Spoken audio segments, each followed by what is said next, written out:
Letter D, June 8th, 1943. Cara Sora, do what thou wilt shall be the whole of the law. Thanks for your letter. I couldn't find the O.T.O transcript, and then it struck me that it would be useful to await your reactions. If I were expecting some presumably important papers by post, I should get anxious after 24 hours delay at most and start inquiries. Anyhow, I can't find them for the moment, but Mr. Bryant said he would lend you his Blue Equinox. Pages 195 through 270 give what you require. But the real point of your affiliating is that it saves me from constantly being on my guard, lest I should mention something which I am sworn not to reveal. As in every serious society, members are pledged not to disclose what they may have learned, whom they have met. It is so, even in co-masonry, isn't it?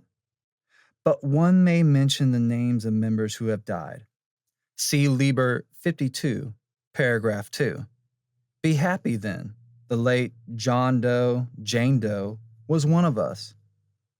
I hope that he and Rudolf Steiner will, between them, satisfy your doubts. The AA is totally different. One star in sight tells you everything that you need to know. Perhaps some of these regulations are hard to grasp.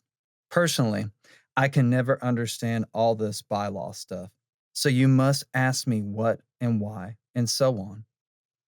There is really only one point for your judgment. By their fruits ye shall know them. You have read Liber 65 and Liber 7.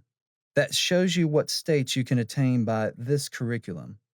Now read A Master of the Temple, Blue Equinox, pages 127 through 170, for an account of the early stages of training and their results. Of course, your path might not coincide with or even resemble his path. But do get it into your head that if the blind lead the blind, they shall both fall into the ditch. If you had seen 1% of the mischief that I have seen, you would freeze to the marrow of your bones at the mere idea of seeing another member through the telescope. Well, I employ the figure of hyperbole, that I admit, but it really won't do to have a dozen cooks at the broth.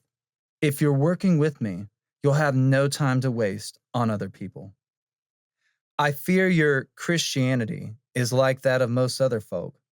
You pick out one or two of the figures from which the Alexandrians concocted Jesus.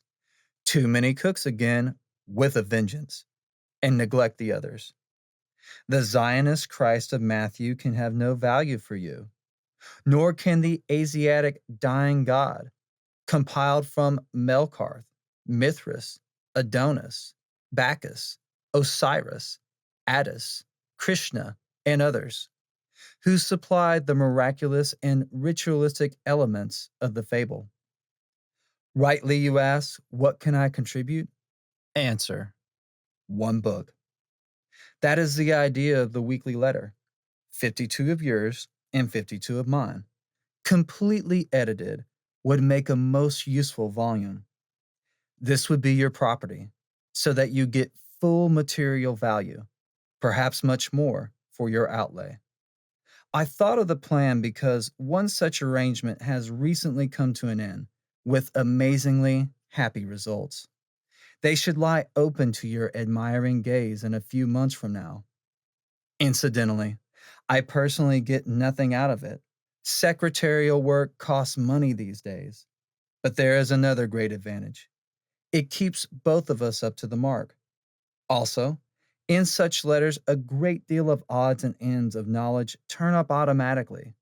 Valuable stuff, but hard to fit into an ordinary book. You suggest that fortnightly is frequent enough. Yes, but one doesn't want to lose the thread once one starts. Possibly 10 days might be best. But please understand that this suggestion arose solely from your own statement of what you thought would keep in your present circumstances. Anyway, as you say, decide. If it is yes, I should like to see you before June 15th when I expect to go away for a few days. Better to give you some groundwork to keep you busy in my absence. Love is the law, love under will, fraternally.